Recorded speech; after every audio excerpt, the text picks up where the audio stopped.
I know you all work very hard. We all wish we had better results, but you know, we live to fight another day. And we are going to continue to work hard now and put the, as I said, politics aside. Consider it a distraction for now. Put the politics aside and get on with the work of nation building.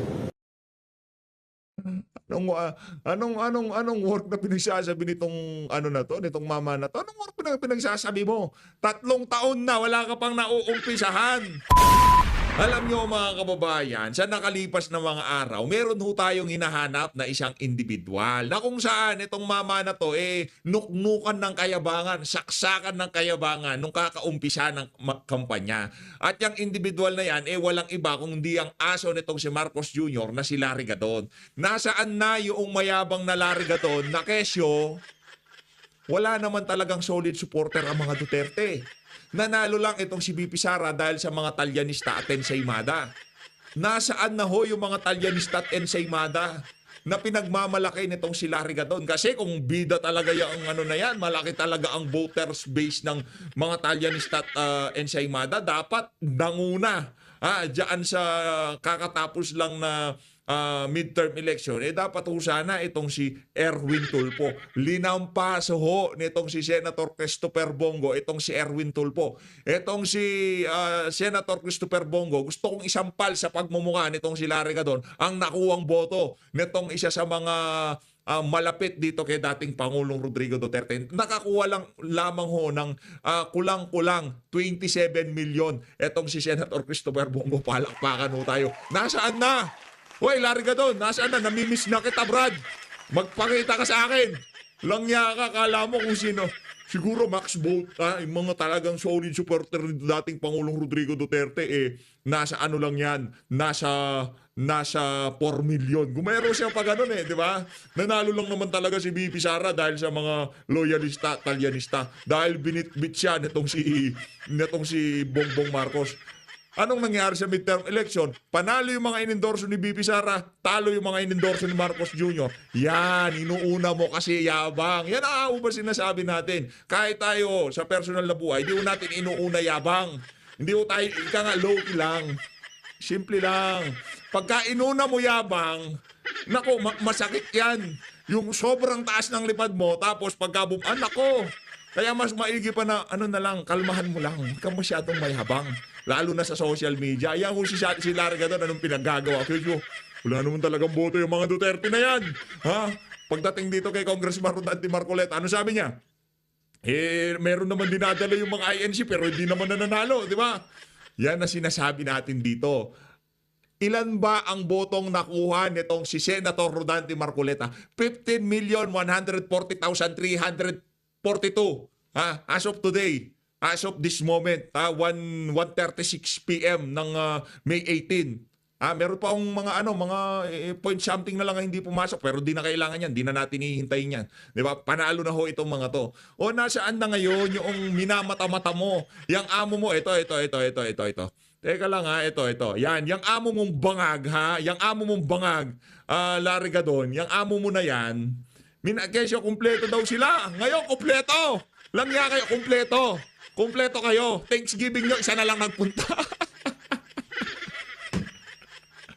Nanalo si Lacson, nanalo si Soto, nanalo si Tulfo, nanalo si Cayetano, nanalo yung si Lapid. Si Lapid lang ang nagpunta. Pinakawalang kwenta pa nagpunta dyan sa Thanksgiving nyo. Pero bago lahat ng yan mga kababayan. Bago nating linisin itong si Larry Gadon. Bago natin sabunin itong si Larry Gadon, kung bago lang hukay sa isang like at subscribe. Masaya na po tayo dyan sa mga gusto sumali sa ating community. Join button, nandyan lang po sa baba. Grabe Ano pa lang natin, opening salvo pa lang natin. Biglang kumulo na dugo natin dito kay Larry Gadon. At syempre, di ko naman pwedeng palagpasin ang pagkakataon na hindi pa salamatan yung mga kasama natin dito sa PH Update. Ito, automatic, mega love shoutout tayo ngayon. Dahil tapos na kampanya, kagaya ng ating pinangako sa ating mga kasama dito. Pagkatapos ng kampanya, balik original programming na tayo. Walang humpay na mega love shoutout. Mega love shoutout ho muna tayo. Alam ko maraming nakakamiss dito eh. Maraming nagtatanong, PH, ba't di ka na mega love shoutout? Kasi ho, noong mga panahon na yon, ang dami ho natin dapat i-priority sa ating mga oras. Kaya kailangan ho, doon ho muna tayo sa kampanya. Ngayon ho, mega love shoutout dito kay Ma'am Dolores Plasibe. Maraming salamat ho. Mega love shoutout. Mabuhay ho kayo. Mega love shoutout din ho dito kay teka lang yan dito kay Lydia Blazer. Maraming salamat ho dyan sa 15 pounds. Mega love shoutout. Marami hong tayo dyan. Marami ho tayong kaibigan na nagbibigay ng pounds. Mega love shoutout din ho dito kay Pinay sa London. Naku, ang ganda ng mo madam ng cover photo mo. Pinay sa London, mega love shoutout. Hello PH Update. I'm a silent viewer of yours. Always looking forward sa mga upload vids mo. Naku, yan na nga ba sinasabi natin. Speaking of pag-upload, mga kababayan, pinapauna ko na ho sa inyo na sa mga susunod na araw, medyo dadalang ho tayo sa pag-upload. Dahil meron ho tayong aasikasuhin. Sana i-share nyo ho itong video na to para yung mga kasama natin ma-update na yung original programming natin na pagka ganitong oras, meron ng upload si PH Update. Medyo mababago ho ang ating oras ng pag-upload natin dahil marami ho tayong aasikasuhin sa mga susunod na araw. Ma'am Arisa yan. Ano kita ha? Makita tayo ha. Hindi, gusto kong pasalamatan ng personal tong si Ma'am Arisa yan. Kasi talagang yung suporta ng Ali na yan talagang napakatindi. Yan. Si Sir Joel Arellano, isang araw, magkikita rin tayo sir. Huwag kang mag-alala. Dito kay Jordan Cabico, magkikita rin tayo. Pero ngayon, kami muna dalawa nitong si Ma'am Arisa yan ang magkikita. Speaking of Ma'am Arisa yan, hindi pa pala si Ma'am Arisa yan. Mega love shoutout dito kay Ma'am Karina Braganza. Ma'am Karina Braganza, maraming salamat ho. Mabuhay ho kayo. Mega love shoutout. Ingat ho kayo kung nasan dako man ho kayo ng daigdig. Sa tingin ko nasa New Zealand. Nasa New Zealand itong si Ma'am. O mga tropa natin dyan sa New Zealand Ingat kayo dyan. Nako. Maraming salamat sa pagsuporta. Mega love shoutout din ho dito. Magkikita kami nito pag nagkataon. Pag nagkataon, di pa sigurado. Madam, nasaan ka ba ngayon? Pupuntahan kita. Mega love shoutout dito kay Ma'am Arisa yan. Ito, love na love ko to eh. Ito yung isa sa mga talagang solid supporter natin dito sa PH Update. Ano ba sabi nito si Ma'am Arisa yan? Teka lang ho Isipin ang mga ang pag-unlad ng Pinas. First and for all, para naman di tayo kulelat sa buong mundo. Tama yan. And congrats po sa 12 senatorial. And last is bring him home. Tatay Digong, mabuhay ka, Ma'am Arisa. Yan, palakpakan ho natin itong girlfriend kong taga-Japan. Kaibigan na babae, girlfriend ko yan eh. Si Bibi Sara, girlfriend ko rin yan. Diba? Pero pagka lalaki, kaibigan lang. Pero si Ma'am Arisa, yung girlfriend ko yan. Mega love shoutout din ho dito kay sino ba to? Ivy San Damove 62. Maraming salamat sa $15. Mega love shoutout. Ivy San Damove 69. Mega love shoutout. Eto na nga mga kababayan, mega love shoutout din ho dito kay nakita ko lang to naligaw tayo dito kay Sir. Another vlog ni PH Update, ang pinakapoging vlog. Kayo naman, di naman totoo yan. Grabe naman yan. Buti pa, ikain mo na lang yan, Brad. Itulog mo na lang. Napanood niya daw yung pag-shoutout sa atin ni Kong Marcoleta sa Saganang Mamamayan. Itulog mo na lang yan. Baka hindi ka pa nga nakasubscribe Mag-subscribe ka muna. Binubola mo na ako niyan. Eto mga kababayan, rekta na ho tayo sa Thanksgiving. Ito gusto ko yung Thanksgiving. Di ba? Yan ang mga ika nga, yan yung mga galawan ng mga bangag. Magpapa-Thanksgiving guys, alam pupunta. Akala ko bang yung mga kandidato ko, magagaling, eksperyensado na yung mga yan. Hindi na dapat turuan. Mahuhusay yan. 12. Habang yung mga nasa kabila, parang pinabili lang na suka. Anak na to, anong pinabili na suka? Pinulot kayo sa kangkungan. Yung mga PFP senator, naglipatan pa ng partido para lang maisali sa lineup mo. anong napala nila? Si Pacquiao magbo-boxing na lang ulit. Si Abalos maglulup na lang siguro. Yang si Tolentino, sabay sila ni Abalos, maglulup din sila. Di ba? Ganun no, mga kababayan. Wala. Wala ko silang napala. Wasak ang mga taga-alyansa. Pakinggan natin ang mga talumpati nitong si Marcos Jr. Andito na tayo para magpasalamat sa inyong lahat. Alam ko naman Brad, huwag kang magpasalamat. Wala kang ipagpapasalamat. Ang dapat isibakin mo yung mga dapat sibakin, tanggalin mo yung mga dapat tanggalin. Ganyan ka kainutin. Binabalawura ka na, pinapasalamatan mo pa. Kung tawagin yan, bangag sa amin. ginawa ninyo. And kung minsan hindi nakikita yung inyong trabaho, pero alam namin yan. Kami, sanay kami dito sa ganitong klaseng trabaho, alam namin na Anong sanay? Yung mga performance mo, hindi trabaho ng sanay yan. Sanay magbangag siguro, oo. Pero sanay magtrabaho, hindi ka sanay magtrabaho. Wala kang trabaho sa buong buhay mo Congressman, yung tipong talagang paglilingkod sa taong, naku, inutil ka, Brad. natin ang inyong ginagawa. The media sector of our campaign was very successful, and I think that we were able to put out and occupy the narrative space very, very well. Na-occupy daw nila. Hindi naman totoo yung tingnan mo, nagbabangga yung sinasabi nito ni Toby Tiangco na kung saan walang alam si ganito. Anong narrative? Na-occupy nyo yung narrative sa digital space. Bangag! Anong na-occupy nyo? Wala pang nakakaagaw sa amin dito sa digital space. Ang digital space para pa rin sa mga Duterte at nakakapasok na yung mga dilawan. Kayo, itsipwera kayo. Tingnan nyo, binanggit ko mga dilawan kasi talagang napapasok nila yung digital space. Pero kayo, mga itsipwera kayo.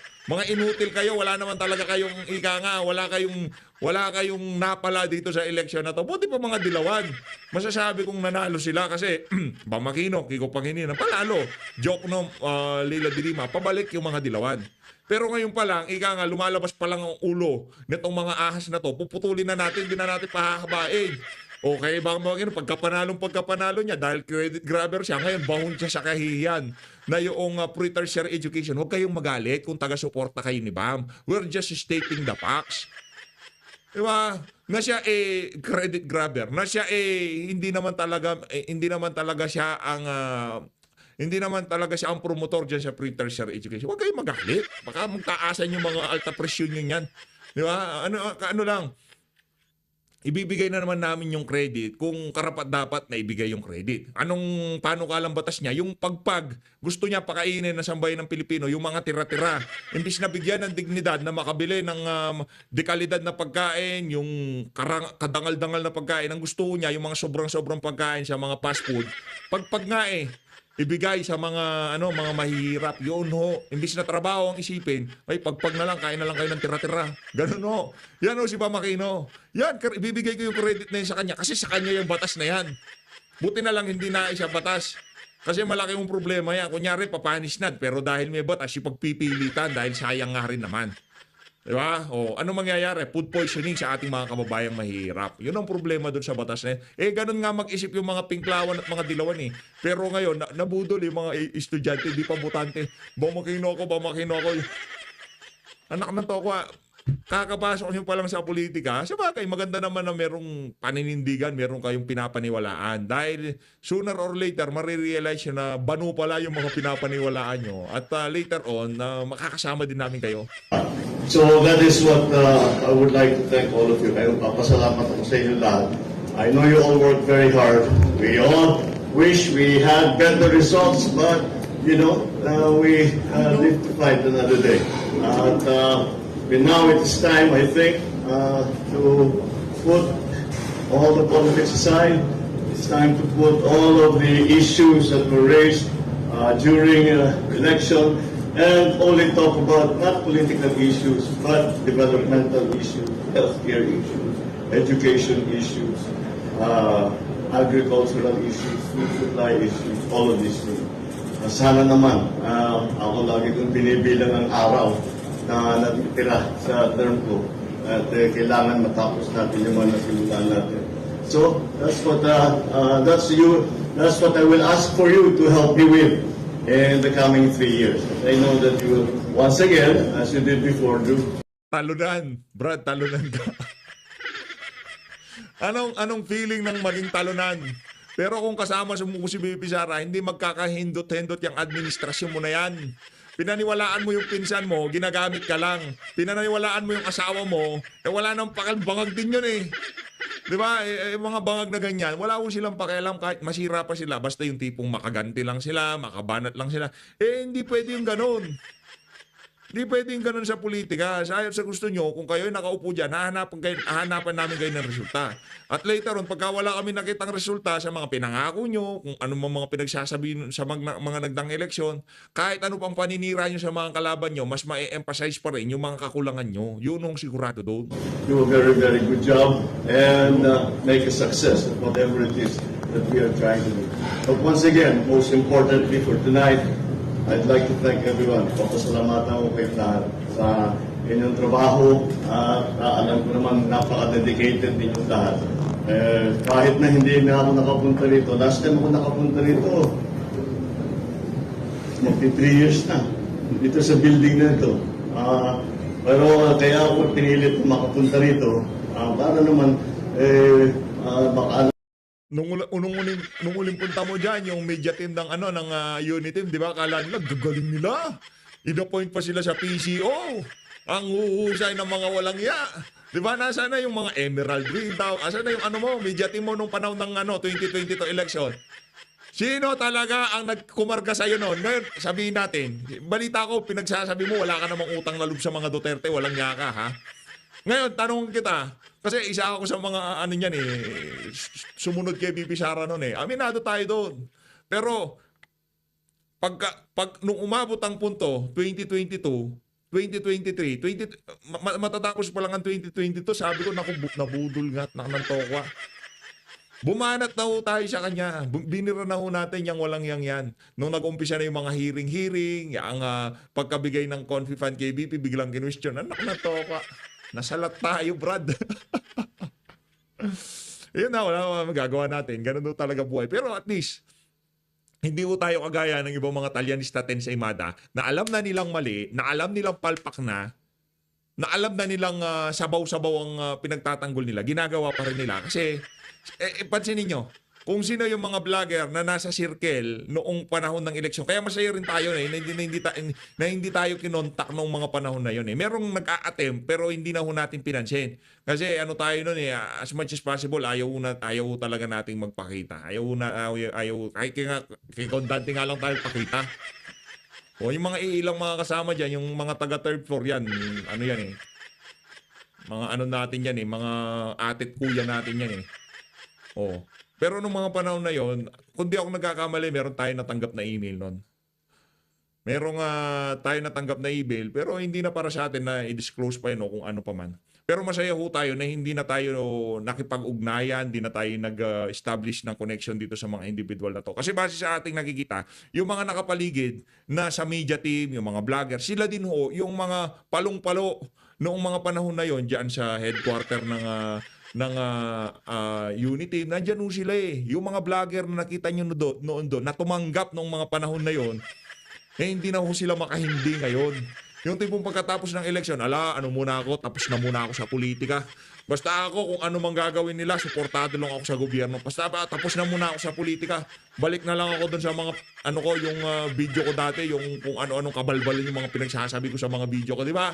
Balik ko sila doon. Pero nung nagkagipitan na, nawawala na ng vlogger ang administrasyon, doon ako nagtaka. Biglang nagbalikan yung mga walang ya. Anak na to, laki ng offer dito sa mga to. Ngayon, kung di pa kayo nabubusog, sa pagsuporta ng mga nanonood sa inyo sa social media, di pa kayo nabubusog sa mga kagaya ng mga natin dito, mga kasama natin. Kasi hindi naman ho talaga ganun katindi ngayong sa YouTube. Minsan kasi nag-yellow icon yan. Pagka medyo meron kang nasabing sablay, merong nagsalitang sablay, medyo mag-yellow na yan Ngayon, buti na lang nandyan yung mga kasama natin. Pero again, hindi require. Hindi ito para kung nagpaparinig na sa magpakula. Hindi. Wag niyo kayo. Ipunin nyo yan, ipadala nyo sa mga mahal nyo sa buhay sa Pilipinas. Hindi ho. Pero kung talagang gusto nyo, ano ba naman magagawa ko? Cellphone nyo yan, computer nyo yan, para pindot-pindot yan, di ba? Kaya nga mega love shoutout ko. Kasi alam ko yung pagpapakulay, kasi yung mga ibang vlogger, pinapakulayan din ho natin. Kasi gusto natin magpakita ng suporta sa kanila. No? Pinapakulayan ho natin. Yung mga nagla-live, yung mga nagla-live, pinapakulayan ho natin. Ayun po, kung gusto nyo, wala naman ho talagang problema. Anong point ko dito? Lahat ng mga nakapaligid na vlogger nung panahon ng eleksyon, na sigurado tayo nakatanggap, hindi ho nabago yung composition na yon. Ngayon, yung mga vlogger na yon, talagang suportado si VP nung mga panahon na yon. Pinapakinggan sila ng mga yung mga taga-suporta ni dating Pangulong Rodrigo Duterte. Bakit ngayon? Nasaan na yung mga views nyo? Naknanto ko, di naman sa pagmamayabang. Wag na yung sa akin, tingnan nyo na lang yung ibang mga DDS vlogger. Wag na yung sa akin. Sa akin, ano lang naman ako dakilang ko si Shero lang naman ako sa social media. Di naman ako kasing galing ng mga yan. Ang huhuhusan niya, mga idolo nga yan di ba? Mga iniidolo, real talk. Iniidolo natin yan. Yan si Sir Tio Moreno, yung Third Floor Studio, mga banat. Iniidolo natin, mahuhusay ho talaga sila. Magagaling ho talaga. Sabi ko sa'yo, wala pa ako sa nila, yung tipong, yung dumi sa daliri ba? Ganun ho kagagaling. Walang effects kasi totoo naman. Magagaling ho yung mga yan. At merong prinsipyo at paninindigan. Hindi ho sila yung kagaya ng mga Talyanista sa Imada na dahil nakatanggap na, dapat dire-diretso na. Nakatanggap na Ano ba, baka vulgar yung mga natanggap nyo ng administrasyon, di ba? Yari kayo. Makakalanin nyo, hindi kinikilala ang inyong ginawa. You have to understand. Kilalanin mo umaga, tanghali, hapon, gabi. Kilalanin mo. That we know very well. Pagka meron kaming nakikita in media, pagka meron kaming yung ating narrative, ang ating istorya, ang ating panindigan, alam namin that you're clearly working and doing your job. And that is what we saw in this last political cycle. So let's keep it up. Let's keep it up. Let's let people know what we're doing. Let's let people know that we are going to continue to work hard now and put as I said, politics aside. Consider it a distraction for now. Put the politics aside and get on with the work of nation building. Anong work na pinagsasabi nitong nitong mama na to? Anong work pinagsasabi mo? 3 taon na wala ka pang nauumpisahan. Maliban sa pangbira sa mga Duterte, pagpapadala kay Tatay Digong, yun ang iyong bababa ka sa kasaysayan bilang isang presidente na pinagtaksila ng kapwa niya Pilipino. Di ba? Kung yung ibang mga bansa pinoprotektahan nila yung mga kababayan nila. Ito ang presidente na pinagkaluno ang sarili niyang laman, sarili niyang kababayan. Tayo dito mga kababayan, kahit dilawan pa yan, pagka ginawa yung ginawa kay dating Pangulong Rodrigo Duterte, magsasalita tayo. Halimbawa, ginawa yan kay Leila de Lima, magsasalita tayo. Teka lang ha, okay, kung gusto nyong panagutin, meron tayong meron tayong gumaganang hukuman dito. Bakit hindi na lang dito? Yun ang ating mga argumento na hindi pa rin masagot ng kung sino mang nasa pamahalaan ngayong mga panahon na to, kasi sinunod daw nilang batas. Hindi! Sinunod nyo yung naratibo, yung gustong mangyari ng mga congressman at mga nasa Malacanang. Yun ang sinunod nyo. Anak ng toko, yung sinunod ng batas. Batas. Sundin natin ang batas. Ano ba ang batas? Batas. Sinasabi ng batas na yung mga nakaw na yaman ng Marcos Sr. dapat bawiin. Sundin ang batas. Na yung property sa Paway, Ilocos Norte kailangan bawiin ng pamahalaan. Sabi ng batas ill-gotten wealth. Sundin ang batas. Yun. 'Di ba? Anong batas? Dapat habulin ang mga nagbebenta ng ipinagbabawal na droga. Ngayon kasi napakalaganap. Sundin ang batas. Pagka convenient sa inyo sundin ang batas, sinusunod nyo. Para pagka hindi convenient dahil bangag ang presidente, ayaw nyo sundin ang batas. Mga langya kayo. Eto mga kababayan. Dito tayo kay Supremo. Sa lahat ng senador na ewan ko ba bakit. Ito sinasabi natin. Hindi pa handa ang Pilipinas sa tunay na pagbabago. Habang merong nanalong Lito Lapid, yan o, ang gagawin yan, mananahimik lang yan sa loob ng 6 na taon. Bakit? Hindi ko siya marunong magsalita, hindi ko siya marunong magpagdebate, hindi ko siya marunong... Kung pinagpapaaral yung mga bagong pasok na senador, dapat unahin to. Tumanda na lang sa Senado, wala pa rin alam. Panoorin nyo yung mga debate sa mga nakalipas na panahon. Merong didepensahan kasi sa ayaw sa gusto mo, mapupunta at mapupunta sa iyo yung yung pagkakataon na idepensa yung iyong panukala. Tatanungin ka ng mga kapwa senador mo. Anong nangyari dyan? Tiklo po yan pagka ganun ang usapan. Kaya nananahimik siya, wala nang sponsorship, pero wala na rin dipensahan sa plenaryo. Yaan ho si Lito Lapid. Sinasabi ko naman sa inyo, pagka panalo niyan, mag-vanish na lang yan in thin air. Wala na, hindi na natin makikita yan. 6 na taon, magpapakita na lang yan sa susunod na, sa susunod na eleksyon. Night na ulit, Senator. Yun lang at maraming salamat po sa Lolo. Mabuhay po kayong lahat. Yun na yun, anak ng toko. Ang tagal kong tinignan yung video mo, ito lang pala sasabihin mo. Yun lang at maraming salamat po sa Lolo. Nang toko at pati Thanksgiving ba naman ayaw mong magsalita? Walang iya ka, oo. Thanksgiving na lang. Maraming salamat lang sasabihin mo. Ikaw talaga. Ito, punta ko tayo sa mga idolo natin. Punta ko tayo dito sa mga ini-idolo natin, dito sa third floor studio, dito kay Madam Pamela, dito kay Sir Marlon. No? Yan talaga mga idolo. Yan talaga ang malupit sumalansan ng mga issue. Tayo, ano lang nga naman tayo, si Zero. Kung naghanap kayo ng mahusay, nandyan ho sila. Maliban doon sa mga nabanggit natin kanina, ano lang yung mga yan. Kumbaga, hindi sila magagaling, pero hindi ho sila kasing galing nitong, ito kasi mga veterano. Ito veterano to, itong si Sir Marlon. Pagdating sa larangan ng pagbabalita, isa ho ito sa mga masasabi nating mahusay ho. May prinsipyo, may paninindigan. Ganon din itong ali na to, magaling ho itong alin na to. Mahusay ho, mahusay. Tuloy natin. Scammer, sa mga scammer. Manhid na sa kanila yun. Kung sabihin nyo sa akin, Are you saying kumita he's naman a ako ng scammer? bilyon-bilyon. Kumita naman ako ng trilyon-trilyon. Saan ka dadalhin Sa ng mga pera mo, scammer, Marlon? I hope hindi scammer ang isang George Garcia. Diba? Yun yung, kung manhid, so baliwala na sa kanya yun. Naman, tumakits na ako belat nyo. Ganun lang naman yun. Marlon, we have to remember, ano ba saan ba dinala ng kapalaran ang isang Bautista, Andy Bautista? Di ba? Nawawala yun. Nasaan siya ngayon? Di ba iniwan or tinakwil ng asawa na maaring ng pamilya? Asawa pa nagbunyag kung ilan limpak-limpak na salapi. Tapos ang catch dito, ang galing-galing ng Interpol, International Police, di ba?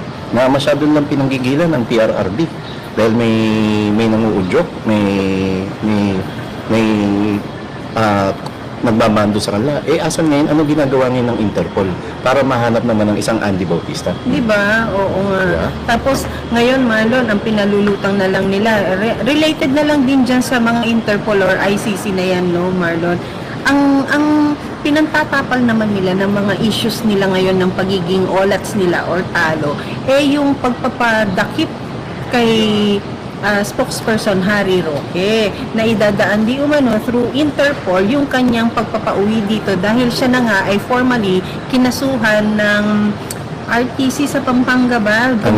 Angeles related sa human trafficking di umano na kinasabutan niya sa Pogo business. Yun ang malungkot, no? Para lang rin mapagtakpan yung issue ng Dayaan, Malawakan Dayaan. And marami nagsasabi, kapag hindi kumilos yung mga winning PDP candidates at saka iba pang mga kandidato na ipre-noklama na at uupo sa darating na 20th Congress, na pag hindi sila kumilos, magkaroon ng Senate and Congress investigation patungkol dito sa Malawakan Dayaan, prelude na to sa 2028 elections. Kaya kung mahal niyo po ang Tatay Digong at mahal niyo ang Vice President Sara Duterte, kayong mga nanalo, kayong mga nakinabang sa endorso. Hoy, teka lang 870,000 subscriber na ho pala tayo. Konting push na lang, 130,000 subscriber na lang, 1 million na tayo, palakpakan. Ibang klase naman yan, no? Konti na lang ho pala, no? Hindi ko na malaya, parang 830 pa lang tayo kamakailan ngayon. 870 na ho tayo. Maraming salamat to ha. Mega love shout. Ni PRRD sa endorso ni VP Sara Duterte, particular sa mga senador at sa mga congressman, pangunahan nyo ang magkaroon ng Senate and Congress investigation in aid of legislation para hindi na po mangyari ang ganitong klaseng dayaan sa darating na 2028 presidential and vice presidential race. Alam mo kung kanino lang ako confident na merong kikilos sa mga nanalong PDP senators, Marlon? Kay Senator Marcoleta at saka kay Senator Bato. Actually, confident naman ako sa kanila. Ako din sa dalawa. In fairness confident naman ako sa sa lahat ng PDP. Kasi kailangan nating ikonsidera yung sitwasyon ng pamahalaan at yung mga nangyaring problema dito sa nagdaang eleksyon. Sa tingin naman natin, lahat ng mga dyan, pero kay IBB tayo dyan, wala kwenta yan. Siya nga may hawak ng Committee on Electoral Reforms na napakahabang panahon walang nagawa yan. Kumpiyansa lang tayo kaya sa mga totoong PDP senator. Sila lang talaga. Bongo, Bato, Marcoleta, yan talaga, naniniwala tayo na kahit sana aksyonan nila at mapag-usapan niya ang mga kabalbalan na nangyayari na yan dyan sa Commission on Election. Confident ako sa kanila. Nire-remind lang natin sila. Yan lalo sa House. Isipin mo, Duterte yun. Tapos sa PPP. Diba? And si Congressman Bong Suntay, congratulations. Uy, congratulations pala. Ang kaibigan nating si Sir Harold Duterte, Congressman Congressman si Congressman Brian, konti na lang. Malapit na next. 3 taon na lang yan. Malapit Kong Harold, na. And congratulations din sa isang, nire-respeto rin natin vlogger. Na yung si Kamanggagawa Party List, si Ellie. Ang dinig ko congressman na rin siya, nanalo. So, isipin mo yung karakter ng isang Ronald Cardema, di ba? Tapos may isang Ellie, mga bata ito pa. Mga kasitidad ko lang itong mga to eh. Dito sa dito sa 20th Congress na to, iba na talaga. Maraming mababago diyan. Kung dati puro yes man lang yung mga congressman, maraming nakapasok na kung saan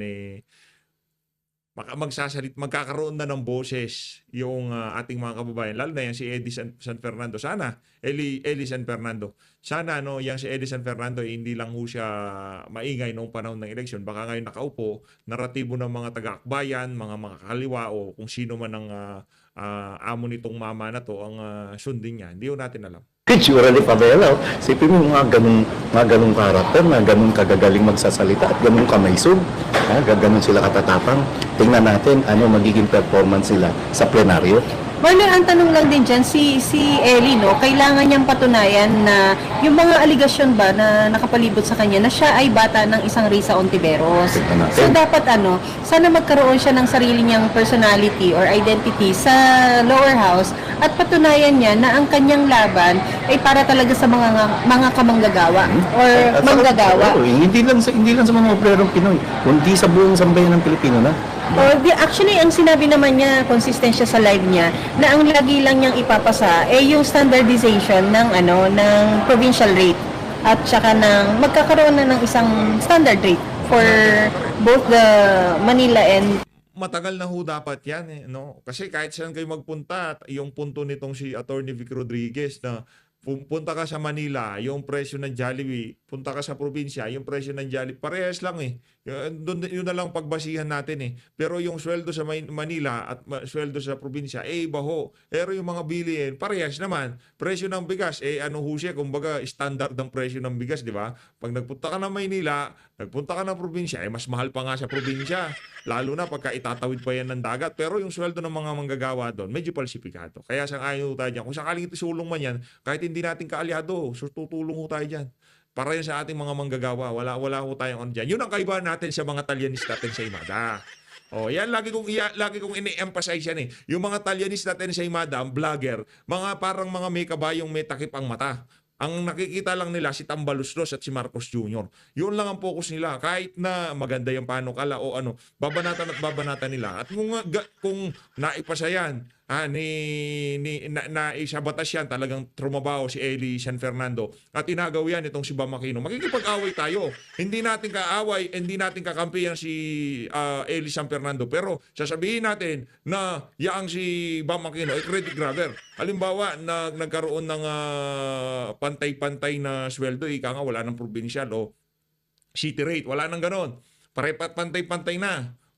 Ngayon biglang pumasok sa eksena itong si Bam Aquino. Dahil sa akin, mga manggagawa, pantay-pantay na tayo. Halimbawa lang to, dumating ang panahon, makikipaglaban ako para kay Eli San Fernando kasi yun ang tama, yun ang totoo. At yun ang wala ang mga Talyanista at Ensaymada at mga Dilawan at Pinklawan. Wala silang mentalidad na kagaya ng mga taga-suporta ni dating Pangulong Rodrigo Duterte. Kung pula-pula, kung itim-itim, kung puti-puti. Hindi naman sa kanya ipagpipilitan para lang manalo sa kampanya. Yun ang atin dito. Provinces na mga manggagawa. Para kay Congressman-elect Eli, no? Pwede na, no? Naproklama na ba si Hindi pa, next Mr. week pa Eli? sila. Next week pa ang mga The parties. Congressman in waiting. Yeah. Congressman in waiting. Boss, Manager Amo, umaasa po tayo na yung BICAM, mali, bantayan nyo yung budget. Lahat na lang yun eh. Boss, manager, amo. Lahat na yun eh. Uy, boss, manager, amo. Ito si Sir Malo. Boss, manager, amo. Bantayan nyo yung budget. At tulad ng sinabi ni Ping Lacson, sabi sa'yo sumundo. Ano yan? Talaga, ako idolo ko yan, si Sir Marlon. Ano yan? Kumbaga, dyan tayo nagpapaturo-turo ng mga ipinagbabawal na teknik. Diyan tayo nagpapaturo sa kanya. I mean, yung mga nangingi ng mga payo-payo sa buhay. Mahusay kasi. Makikita mo naman, pagka kasi may resulta, doon ka manghingi ng payo.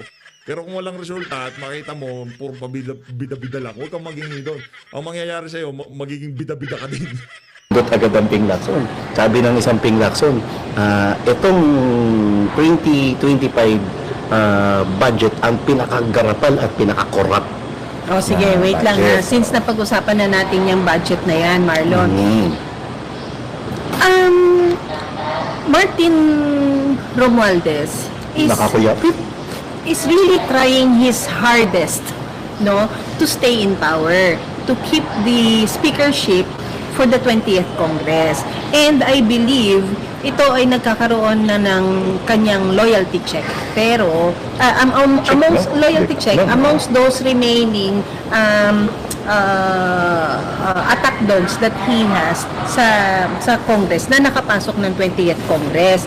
However, yesterday, dun sa Marlon, dun sa after ng Thanksgiving Mass ng mga Duterte sa Davao, finloat naman ng isang VP Sara ang potential at possibility na mag-apply sa speakership si Kong Pulong.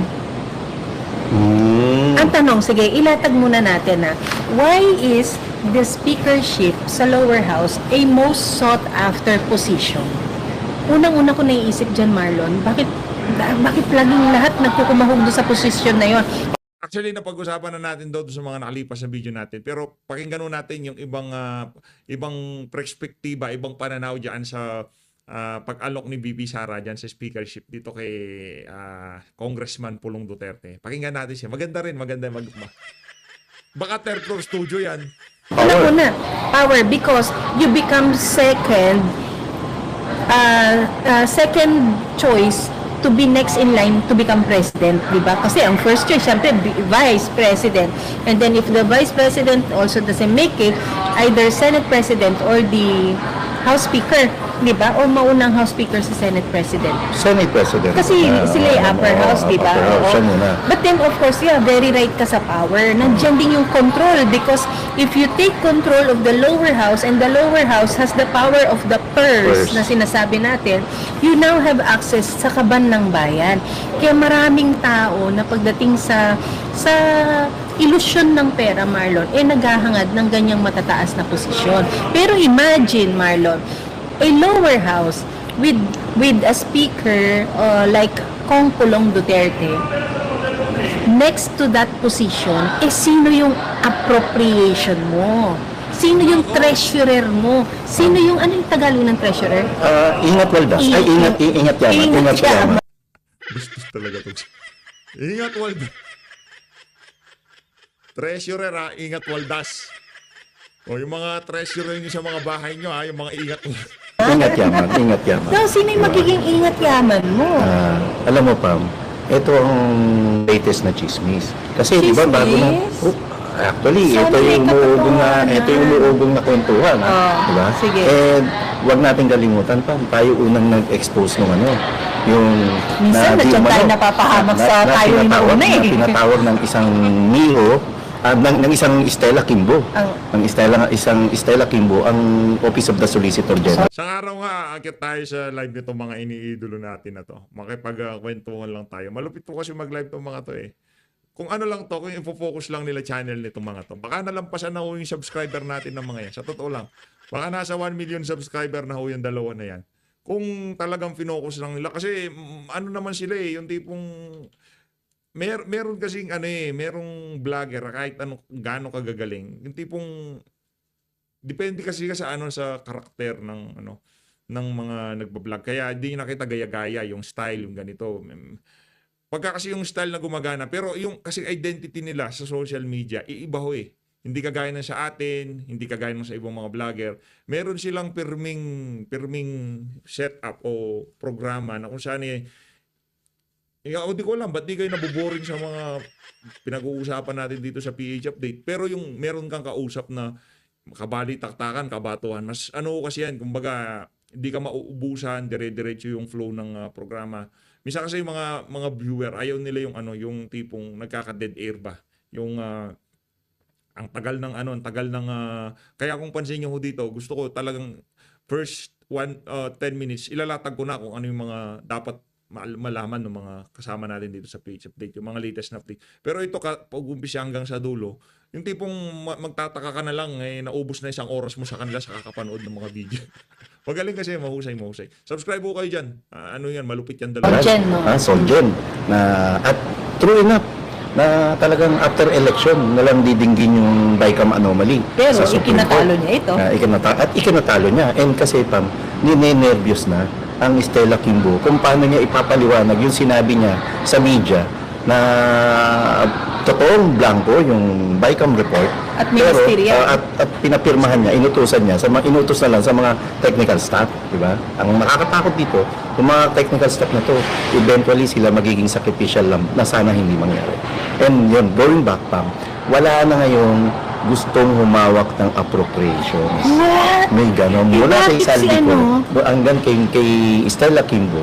So, wala na ngayong gustong humawak. Wait, bakit nagkanda kumahugang Zaldico at saka Stella Kimbo sa posisyon na yan? Kung ngayon naman, walang may gustong magkumahog na maging Kasi appropriation. paano nila ipapaliwanag yung Bicam na blanco so sa ibig Supreme sabihin, Court? mamanahin nila yung kaso. Mamanahan sila magde-depend. Tapos, unless otherwise, ikaw yung pagdating mo ron sa oral argument, ituro mo, inguso mo.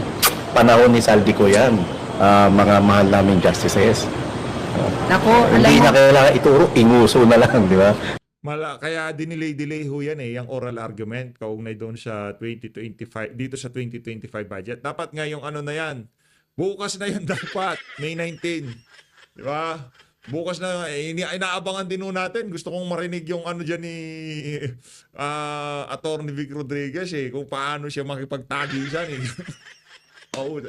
Sabi ko na sa inyo, kung sino man ang makakadebate nitong si Attorney Vic Rodriguez yan sa oral argument na yan, good luck na lang. Kasi magtatanong dyan mga, parang sa PhilHealth, magtatanong yung mga justices doon sa mga, siguro mga resource person, kung tawagin yung mga resource person doon. Tatanungin nila yung mga nagsasampa ng petition at nandito yung pamahalaan. Pag-uusap-usap yan, tatanungin to, sasagot to, tanungan ba? Argumento. Ngayon, excited na ho tayo pagka ilalatag na nitong si Atty. Vic Rodriguez. Yung mga kontra-argumento niya sa pagpapaliwan, sigurado palsipikado sigurado. Doon pa lang sa pag-amin nitong si Stella Kimbo, malaki na problema niyan. Kaya umaasa ho tayo. Kaya dinili yan dahil alam nila na hindi pa anda yung mga didepensa dyan sa problema na yan. Dyan sa 2025 Bicam scandal. Hindi pa ho talaga ready ang mga yan. At kailanman hindi magiging ready yung mga kontra-argumento nila sa mga nagsampa ng petition dyan sa Korte Suprema. Dito kay Congressman Unga, at dito kay Atty. Vic Rodriguez. Malabo. Maniwala ko kayo sa akin mga kababayan. Wala silang lusot. Wala kayong Wala kayong, ika nga, wala kayong katuwiran dito sa isa na to. Wala kayong katuwiran. Doon pa lang sa pag-amin na kesyo ministerial na lang ang paglalagay ng pagpipill up ng mga kulang-kulang na blanco-blanco dyan. Mali na ho yun. Kahit tuldok, kudlit, numero o kung ano man yung papalitan dyan, ipadaan dyan sa plenaryo. Kung grammar o spelling, pwede yan, walang problema. Pero pagka figure na ho pinag-uusapan dyan, naku, numero, 00, ay naku, malaki problema dyan. Ipaalam nyo muna dyan sa plenaryo para kung ano man yan, mapag-aralan ng mga kongresista. Yan ang dahilan kung bakit meron tayong plenaryo. Merong pag-uusapan yan sa plenaryo. Hindi yung tipong kayo-kayo na lang nag-uusap. Kaya kumpiyansa ho tayo na maano yan, magiging sabaw-sabaw na. Yun yung ano. Marlon, ang isa sa mga petitioner ng GAA BICAM anomaly ay si Congressman Sid Ungan. Na maalam. At yan mga yun sa galing, sa talino, sa pamamalakad ng Appropriations Committee. Isa ang Congressman Sid Ungab ang tinitingala dyan na mga nakalipas na Congress sa Dahil House of 2 terms Representatives. siyang naging. 2 term. At saka siya ang naging ama ng syntax law. At yun sa syntax law na yun, ilang dekada, ilang presidente ng Pilipinas, ilang Senate President, House of Representatives ang nagpatalo sa mga lobbies ng mga multinational companies. Ang number ni Kong Dungab matawagan at sabihin kung akin na yung CV niya. Oo, idol. Dapat ito ang maging ano eh. Dapat ibalik siya ng appropriations. Pam, ang naririnig ko, para mabawasan kahit konti yung anomalya ngayon sa administrasyon. Wait lang. When you say ibalik siya, Kasi dati na siya hawak it should come as... sa House Speaker. Wait. Kung may speaker ka, dapat yung speaker alay niya kung sino yung ingat yaman niya. If it becomes Kong Pulong Duterte, it should be automatic Yun. na si Kong Wala nang Siduma. salita yun. Pag si Oo. Speaker Pulong Duterte na, ang Speaker of the House, tiyak yun. Si Consid Ungab na ang magiging chairman ng appropriations. So, ibig sabihin niyan, kung si Kong Sid Ungab na yan at inaarayan niya, ang una siyang kumanta tungkol dyan sa mga blanco ng sa paggaan. Ang balita ko, ready na yung presentation ng isang congressman. Yun nga sinasabi ko. I-emphasize natin yun na kapag siya ang naupo dyan, babantayan niya talaga, gagwardyahan niya talaga yung pagkikreate ng budget na yan para upper house may issue tayo. Tama, Pam. Bukod sa pagbantay na gagawin ni Congressman Sid Ungab, babalikan niya pa yung mga nakaraang budget kung paano nakalusot ang BICAM Blanco. So, pero Marlon, this is bad news for the administration. Yari sila. Lagot kayo pag nakabalik ang isang Congressman Sid Ungab bilang chairman ng Committee on Appropriations. Pag nag-upo ka ng matino, yari na lahat ng mga dyan. Paano? Mga walang tinot mga to, di ba? Mga walang bait na yung iba dyan, Marlon. Pero Marlon, sige, sabihin na natin, na-establish na natin yan. Very, very ideal na isang Duterte ang maging speaker, House Speaker, at isang Sid Ungab ang maging appropriations chair. May problema tayo sa Senado. Now, Marlon, who becomes Senate President? At sa Senate President, ang counterpart niyan ay yung House Speaker, di ba? Sino naman ang ingat yaman ngayon ng Senate? Ang ingat waldas ngayon ng Senado. Ngayon. Senador Crispo. Dahil magbabago ang komposisyon ng 20th Congress. So, graduate na si Madam. Hindi pa. Graduate na ba? Graduate na. Pero papaliwanagin siya sa Supreme Court. Pinapatawag, hindi porke hindi ka na senador at hindi ka na congressman, ligtas ka na. Hindi ka na pwedeng pumunta sa Supreme Court. Nasa na lang to, kapasyan ng Supreme Court kung paano sila magiging sincero at totoo. You're still held liable. Pati yung si Grace po, meron siya pananagutan diyan sa BICAM.